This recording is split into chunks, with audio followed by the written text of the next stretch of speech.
नमस्कार, मैं हूं शिखा शुक्ला और आप देख रहे हैं रियल न्यूज। आइए रुख करते हैं आज की ताज़ा तरीन बड़ी खबरों की ओर। समाजवादी पार्टी के नेता मोहम्मद आजम खान की मुश्किलें कम होने का नाम नहीं ले रही हैं। आजम खान के ड्रीम प्रोजेक्ट के ऊपर आरडीए विभाग ने शिकंजा कसना शुरू कर दिया है। आजम खान के ड्रीम प्रोजेक्ट मौलाना मोहम्मद अली जौहर यूनिवर्सिटी के 40 भवनों में से 38 भवनों के ऊपर ध्वस्तीकरण के आदेश किए गए हैं। आदेश होने के बाद जौहर यूनिवर्सिटी के संस्थापक को 15 दिन का समय दिया गया है और यह कहा गया है कि वह स्वयं इसका ध्वस्तीकरण कर ले, नहीं तो प्रशासन के द्वारा इनका ध्वस्तीकरण किया जाएगा, क्योंकि 40 भवनों में से 2 भवनों के मानचित्र को जिला पंचायत से समाजवादी पार्टी की सरकार के समय स्वीकृत कराया गया था और 38 भवनों के मानचित्र की स्वीकृति नहीं ली गई थी, इसलिए वह अवैध तरीके से बनाए रखे गए थे, जिसके चलते आजम खान के ड्रीम प्रोजेक्ट और जौहर यूनिवर्सिटी को आज ध्वस्तीकरण का अंतिम नोटिस जारी किया गया है और आज ये प्रशासन द्वारा चेतावनी देते हुए कहा गया है कि वह इस अवैध निर्माण को 15 दिन के अंदर स्वयं हटा ले, नहीं तो प्रशासन द्वारा। जौहर विश्वविद्यालय का भवन का निर्माण ग्राम सिंगनखेड़ा में हुआ है, जो आरडीए के क्षेत्र के अंतर्गत आता है। ये जांच में ये ज्ञात हुआ था कि वहाँ पे जो भवन निर्माण हुआ है वो बिना अनुमति के हुआ है। इसके संबंध में उनको नोटिस दिया गया था, उन्होंने लिखित जवाब अपना प्रस्तुत किया है। इसके साथ ही आज प्रातःकाल व्यक्तिगत सुनवाई का भी अवसर दिया गया था। सारी कार्रवाई संपन्न होने के बाद ये तथ्य प्रकाश में आया है कि जौहर यूनिवर्सिटी में 40 भवनों का निर्माण किया गया था, जिसमें से मात्र 2 ही भवन ऐसे हैं जिनका मानचित्र स्वीकृत है। शेष 38 जो भवन है बिना मानचित्र स्वीकृत कराए बनाए गए थे। इस प्रकार से इसको अवैध निर्माण पाया गया और उसके ध्वस्तीकरण का आदेश आज पारित कर दिया गया है। सर टोटल कितने भवन हैं? कुल मिला के 40 भवन वहाँ पे पाए गए हैं, जिसमें से 2 का मानचित्र स्वीकृत कराया गया है। 38 भवन अवैध पाए गए हैं, जिनका ध्वस्तीकरण का आदेश आज पारित किया गया। सर जौहर यूनिवर्सिटी की तरफ से कहा गया कि जब जौहर यूनिवर्सिटी बनी तो आरडीए के क्षेत्र में नहीं आती थी, उस पर क्या कहेंगे? देखिए, ये जो क्षेत्र है 2024 के बाद से आरडीए के जुरिस्डिक्शन में आया है। उससे पहले वहाँ पे जिला पंचायत का जुरिस्डिक्शन था और ये क्लियर है कि 2 भवन जो उन्होंने बनाए हैं उनका मानचित्र उन्होंने जिला पंचायत से स्वीकृत कराया है। इस तरीके से ये स्पष्ट होता है कि उन्हें नियम कानून की पूर्ण जानकारी थी, क्योंकि उन्होंने 2 भवनों का मानचित्र जिला पंचायत से स्वीकृत भी कराया है। लेकिन इसके साथ ही 38 भवन जो बनाए उनकी भी जो मानचित्र की स्वीकृति है वो जिला पंचायत के स्तर से तत्समय होनी थी, जो कि इन्होंने नहीं कराई है।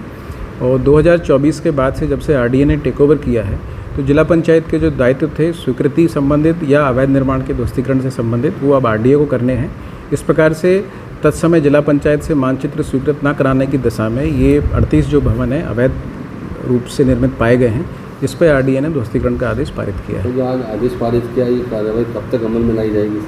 देखिए, आदेश पारित करने के उपरांत नियमानुसार 15 दिन का समय संस्था को दिया जाता है कि इस अवैध निर्माण को वे स्वयं से हटा लें, और ऐसा ना होने की दिशा में आरडीए द्वारा स्वयं कार्रवाई करते हुए इस अवैध निर्माण को हटाया जाएगा।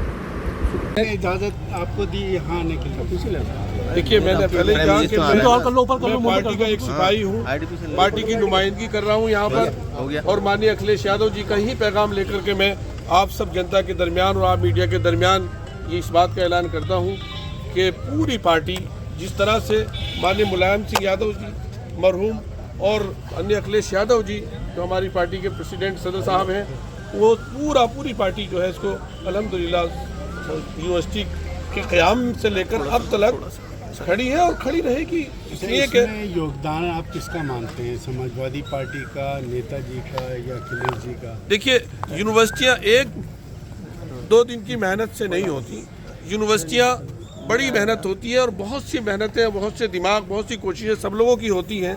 लेकिन 3 नाम ऐसे हैं, समाजवादी पार्टी की सरपरस्ती माननीय मुलायम सिंह यादव जी, अखिलेश यादव जी की सरपरस्ती और माननीय आजम खान साहब की मेहनत, उन तमाम चीज़ों को मिलाकर के यूनिवर्सिटी वजूद में आई है और तमाम जनता ने, इवन बाहर के भी लोगों ने यूनिवर्सिटी को अपना समर्थन दिया है, अपनी हिमायत जारी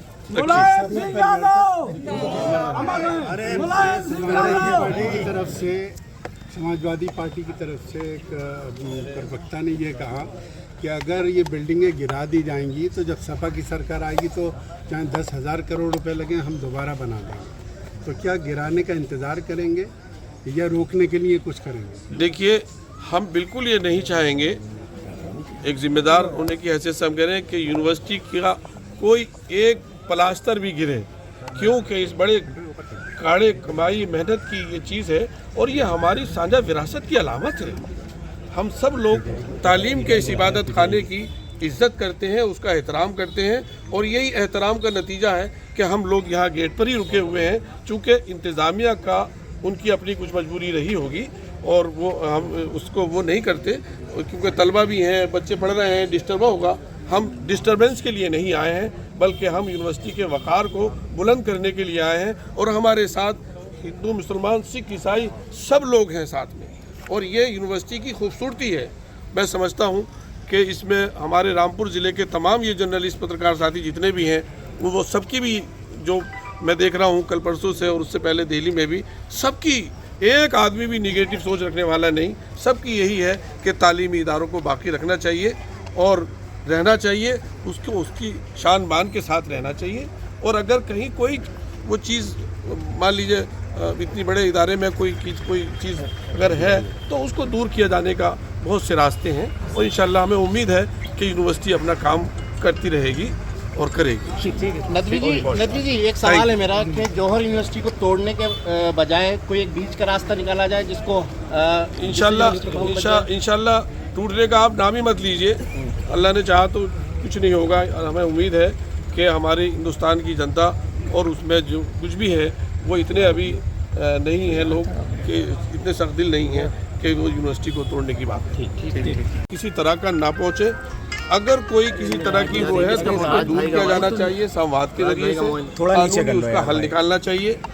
और हम लोग यूनिवर्सिटी के ऊपर रामपुर की जनता और आसपास के मंडल का कोई आदमी भी सियासत नहीं कर रहा है, बल्कि तो फिर इनसे करो, ये सबकी ख्वाहिश और कोशिश ये है कि यूनिवर्सिटी चले। यहाँ हज़ारों बच्चे पढ़ रहे हैं और उनका मुस्तकबिल, और ये यूनिवर्सिटी माननीय अखिलेश यादव जी और मुलायम सिंह यादव जी की सरपरस्ती में माननीय आजम खान साहब ने कायम की है। क्या हो जाएगा थोड़ा सा, तो ये देश की यूनिवर्सिटी है, उत्तर प्रदेश की यूनिवर्सिटी है, रामपुर ज़िले की यूनिवर्सिटी है और इससे रामपुर ज़िले और आसपास के ज़िले के तमाम हिंदू, मुसलमान, सिख, ईसाई बच्चों का मुस्तकबिल, उनका फ्यूचर, उनका भविष्य वाबस्ता है। तमाम लोगों का की हमदर्दियाँ, सारे मज़ाहिब के लोगों की, सारे हिंदुस्तानी लोगों की हमदर्दियाँ इस यूनिवर्सिटी से वाबस्ता हैं। हमारी ये तमाम लोगों से जो यूनिवर्सिटी के जो मामला चल रहे हैं उनको बेहतर तरीके से हल किया जाए और यूनिवर्सिटी को काम करने दिया जाए। यूनिवर्सिटी के लिए सरकारों का काम सच्ची श्रद्धा के साथ तालीमी इदारों को, मराकिज़ को सहूलत फराहम करना है, ना कि उनकी तरक्की में अड़चनें पैदा करके उस अड़चनों को ढूंढना है। मुझे उम्मीद है कि यूनिवर्सिटी अपना तालीमी सफ़र जारी रखेगी और हमारे ख़ास तौर पर ज़िले रामपुर के तमाम हिंदू, मुसलमान, सिख, ईसाई यूनिवर्सिटी के नाम पर सब लोगों में किसी तरह का कोई इख्तिलाफ न था, न है और न आगे रहेगा। सांसद जी आज यहाँ पहुँचे थे, यूनिवर्सिटी आपको अंदर नहीं जानी थी, गेट बंद है आज गेट। देखिए, चूँकि बड़ा संवेदनशील मसला चल रहा है और कुछ चीज़ें रही होंगी जिसकी वजह से उन्होंने हमसे गुजारिश की कि चूँकि इस्ते वगैरह है, कुछ और चीज़ें हैं, ताकि कोई चीज़ किसी तरह से कोई ऐसा रुख ना हो जाए, लोग जज्बात में ना आ जाए, बच्चे जज्बात में ना आ जाए किसी तरह से। इन तमाम चीज़ों से बचने के लिए यूनिवर्सिटी की जगह खड़ी, यूनिवर्सिटी के ही पर खड़े हैं हम लोग, तो इसमें कोई ऐसा मसला नहीं है। हम यूनिवर्सिटी आ भी चुके हैं और आएंगे भी, और यूनिवर्सिटी के बच्चों के लिए हम सब की हमदर्दियाँ हैं, यहाँ के स्टाफ के लिए, यहाँ के तमाम खादिमीन और जितने भी ज़िम्मेदारान हैं, उहदेदारान हैं, उन सब के लिए ज़िले रामपुर की तमाम पूरी जनता की, हिंदू, मुस्लिम, सिख, ईसाई सब की हमदर्दियाँ हैं, हमदर्दियाँ थीं और हमदर्दियाँ रहेंगी। सांसद जी, आजम खान अभी तक आपसे नाराज़ है जो गेट नहीं खुलने दिया? नहीं, मैं नहीं समझता हूँ कि मुझसे नाराज़गी की कोई वजह है या वो नाराज़ हैं। हम बराबर, हमने जंतर मंतर में भी यूनिवर्सिटी का मामला उठाया है। पूरी पार्टी, माननीय अखिलेश यादव जी और पूरी पार्टी, और मैं पार्टी का एक सिपाही की हैसियत से खड़ा हूँ रामपुर ज़िले में, और आप लोगों का नेतृत्व करते हुए अपनी जनता के बच्चों के मुस्तकबिल के लिए खड़ा हूँ। और यूनिवर्सिटी भी इसी मकसद से बनाई गई है हमारा कोई मतभेद यूनिवर्सिटी के मसले पर किसी से नहीं है और वैसे भी कोई पार्टी में हमारे मतभेद बिल्कुल नहीं। आजम खान की मोहब्बत में आए हैं सांसद जी, आज आप अंदर जाना चाहते थे सांसद जी, अंदर जाना चाहते थे आप? देखिए, हमारे लिए अंदर और बाहर का कोई मसला नहीं है। यूनिवर्सिटी हम सब के सारे रामपुर जिले के लोगों के दिलों में बसती है। सांसद जी, आज जो आप आए हैं आजम खान की मोहब्बत में आए हैं या यूनिवर्सिटी की मोहब्बत में आए हैं? जाहिर सी बात है, यूनिवर्सिटी और आजम खान को अलग अलग नहीं किया जा सकता, लेकिन यूनिवर्सिटी पूरे समाज का प्रतीक है। यूनिवर्सिटी हमारी साझा विरासत की अलामत है। हिंदू मुस्लिम सिख ईसाई साझा विरासत की अलामत है। और जैसे मुस्लिम अलीगढ़ मुस्लिम यूनिवर्सिटी है, बनारस हिंदू यूनिवर्सिटी है, वहाँ मुस्लिम बच्चे पढ़ते हैं और वहाँ हिंदू बच्चे पढ़ते हैं, दोनों में मिक्सअप बच्चे पढ़ते हैं और इसमें भी तमाम बच्चे पढ़ते हैं। यूनिवर्सिटी हम कामयाब नहीं होने देंगे। यूनिवर्सिटी की एक भी ईंट को उखेड़ने नहीं दिया जाएगा। इसके लिए पार्टी के नेता, हमारे माननीय राष्ट्रीय अध्यक्ष अखिलेश यादव जी हों या पार्टी के अन्य लीगल जो एडवाइजर हैं तमाम, वो इसके लीगल प्रोसीजर पर क्या कार्रवाई हो सकती है, उसको लेकर क्या निर्णय हो सकता है, कैसे इसमें जो है कोर्ट के अंदर जाकर जो फैसला आया है प्राधिकरण का, उसके खिलाफ यूनिवर्सिटी को कैसे बचाया जा सकता है, इन सभी पहलुओं पर पार्टी विचार कर रही है। और आने वाले दिनों के अंदर पार्टी का जो भी दिशा निर्देश होगा, पूरी पार्टी साथ खड़ी है।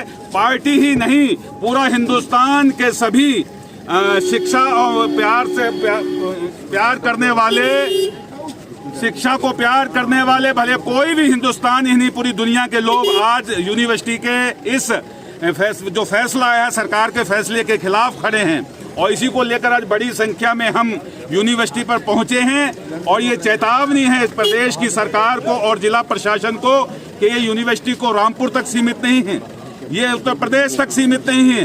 इस यूनिवर्सिटी के अंदर हिंदुस्तान ही नहीं, पूरी दुनिया के बच्चे, हर धर्म हर मजहब का बच्चा यहाँ इल्म लेने आता है। इसलिए इस साजिश को सरकार जो चाहती है कि जो अयोध्या के मुद्दे को, चंदे के चोरी को, उस मुद्दे से इस हिंदुस्तान की दुनिया के ध्यान को हटाना चाहती है, वो ध्यान नहीं हटेगा।